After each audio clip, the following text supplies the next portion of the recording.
Tēnā tātou katoa, good evening. Come hell or high water, Three Waters is going ahead. But it'll be quite different to the original controversial plan. The government's agreed to allow councils to keep ownership of their assets and have a say in the governance of them. Political reporter Imogen Wells has the story.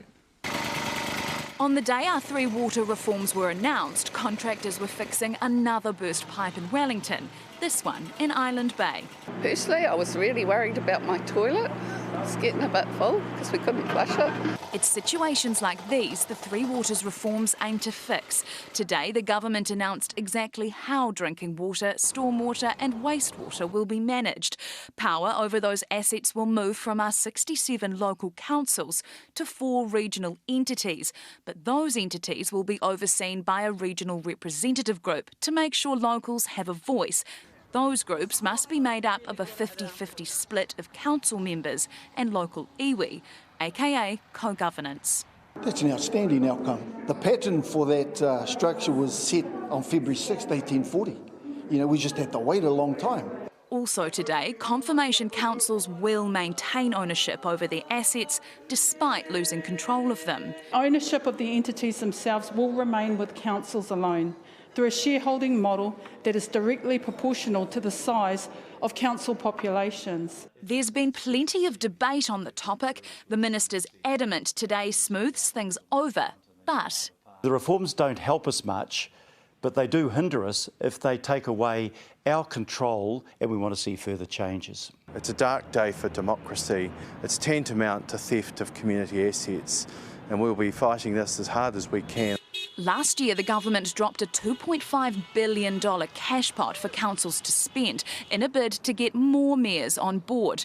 But Newshub can reveal Treasury warned against the handout, essentially calling it a bribe, writing the financial package was intended to increase goodwill towards the reforms and reduce political barriers, that the government didn't provide any analysis for the cost of the package, nor any evidence it would be value for money.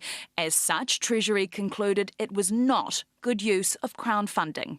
If you're buying political goodwill, in most countries that's a bribe. I'm not sure what the government's going to call it in New Zealand. Was that Better Off support package a bribe for councils? Well, no. Was that Better Off support package a bribe for councils to sign on? Not at all. Bribe or no bribe, one thing's for sure, Three Waters is going ahead. Well, kia ora, Imogen. So why did the government go against Treasury advice and introduce the incentive package for councils? Well, I think it goes to show just how desperate government was to get more buy-in from councils, from mayors to these reforms, which have been this political punching bag basically since the get-go. There is a small pool of mayors who are on board with the government here. One of them is Anita Baker, the mayor of Porirua. She sees Three Waters is going to have a really positive impact and fix a large number of infrastructure problems. But she is one of the few, so the government's got a lot of work to do to get those support numbers up between now and July 2024, which is when the reforms formally come into play, because at this point in the Three Waters conversation, those who oppose it have the loudest voice in the room.